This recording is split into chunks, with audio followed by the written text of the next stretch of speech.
The fall of Constantinople was the capture of Byzantine Empire capital by the Ottomans. The attacking Ottoman army, which significantly outnumbered the Constantinople defenders, was commanded by the 21-years-old Sultan Mehmed II, while the Byzantine army led by the Emperor Constantine XI.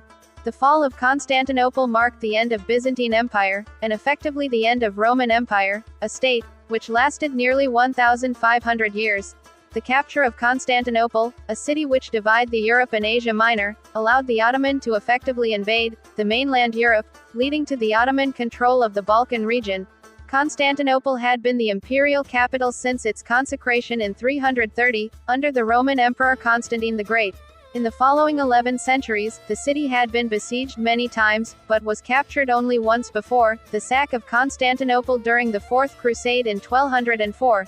The Nicaean recaptured it from Crusaders in 1261, re-establishing the Byzantine Empire. When Mehmed II succeeded his father in 1451, he was just 19 years old. Many European courts assumed that the young Ottoman ruler would not challenge the Christians' hegemony in the Balkans and Aegean. These calculations of the European courts were wrong. By early 1452, work began on the construction of second fortress on the European side of the Bosporus, several miles north of Constantinople. The new fortress sat directly across the strait from the Anadolu Hisari fortress, built by Mehmed's great-grandfather Bayezid I. This pair of fortress ensured complete control of sea traffic on the Bosporus. In October 1452, Mehmed ordered Turkan Beg to station a large garrison force in the Peloponnese to block Thamos and Demetrius from providing aid to their brother Constantine XI during the impending siege of Constantinople. Karaka Pasha sent men to prepare roads from Adrianople to Constantinople, so that bridges could coup with massive cannon. Byzantine Emperor Constantine XI swiftly understood the true intentions of Mehmed, and turned to Western Europe for help, but due to long wars between Eastern and Western Europe, the Western contribution was not adequate to counterbalance the Ottoman strength. Some Western individuals, however, came to help defend the city on their own account. Cardinal Isidore, funded by Pope, arrived in 1452 with 200 archers. An accomplished soldier from Genoa, Giovanni Giustiniani, arrived in January 1453 with 400 men from Genoa. As a specialist in defending walled cities, Giustiniani was immediately given the overall command of the defense of the land walls by the emperor. Fearing a possible naval attack along the shores of the Golden Horn, Emperor Constantine XI ordered that a defensive chain be placed at the mouth of harbor. Before the siege of Constantinople, it was known that the Ottomans had the ability to cast medium-sized cannons, but the range of some pieces they were able to field far surpassed the defender expectations. The Ottomans deployed a number of cannon anywhere from 50 to 200. They were built at foundries that employed Turkish cannon founders and technicians in addition to at least one foreign cannon founder, Orban. Most of the cannon at the siege were built by Turkish engineers, while one cannon was built by Orban. Orban, a Hungarian, was a somewhat mysterious figure. His 27-feet-long cannon was named Basilica. Orban initially tries to sell his services to Byzantine, but they were unable to secure the funds needed to hire him. Orban left Constantinople and approached Mehmed II, claiming that his weapon could blast the walls of Babylon itself. Given abundant funds and material, the Hungarian engineer built the gun in 3 months at Edirne. Mehmed now had to undertake the painstaking process of transporting his massive artillery pieces. Mehmed had an artillery train of 70 large pieces dragged from his headquarters at Edirne. This train included Orban's enormous cannon, which was said to have been dragged by a crew of 60 oxen and over 400 men. Mehmed planned to attack the Theodosian walls, the intricate series of walls and ditches protecting Constantinople from an attack from the west and the only part of the city not surrounded by water.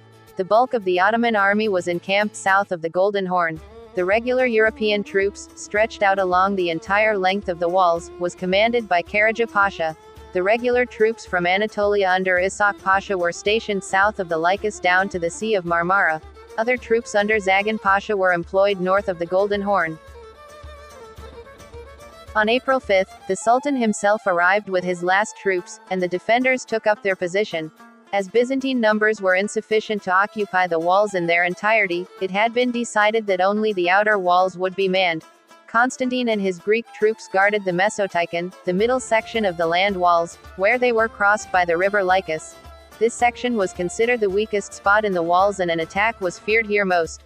Giustiniani was stationed to the north of the emperor, at the Cheresian Gate. Later during the siege, he was shifted to the Mesotychian to join Constantine, leaving the Myrandrian to the charge of the Bocchiardi brothers. To the left of the emperor, further south, were the commanders Cataneo, who led Genos's troops, and Theophilus Palaeologos, who guarded the Pagae Gate with Greek soldiers. The sea walls were manned more sparsely, with Jacopo Contarini at Stodion, a makeshift defense force of Greek monks to his left hand, and Prince Orhan at the harbor of Eleutherios. Finally, the sea walls at the southern shore of Golden Horn were defended by Venetian and Genos's sailors under Gabriele Travisano. At the beginning of the siege, Mehmed sent out some of his best troops to reduce the remaining Byzantine stronghold outside the city of Constantinople. The fortress of Therapia on the Bosphorus and a smaller castle at the village of Studius near the Sea of Marmara were taken within a few days. Mehmed massive cannons fired on the walls for weeks, but due to its imprecision and extremely slow rate of reloading, the Byzantine were able to repair most of the damage after each shot, mitigating the cannon effect. One of the Baltoglu fleet's main tasks to prevent any foreign ships from entering the Golden Horn. On the 20th of April, a small flotilla of 4 Christian ships managed to slip in after some heavy fighting, an event which strengthened the morale of defenders. Mehmed ordered a construction of a road of greased logs across Galata on the north side of the Golden Horn, and dragged his ships over the hills, directly into the Golden Horn bypassing the chain barrier. This action demoralized the Byzantine defenders. Preparation for the final assault began in the evening of the 26th of May and continued to the next day. For 36 hours after the War Council decided to attack, the Ottoman extensively mobilized their manpower in order to prepare for general offensive. Prayer and resting was then granted to the soldiers before the final assault would be launched. Shortly after midnight on the 29th of May, the all-out offensive began.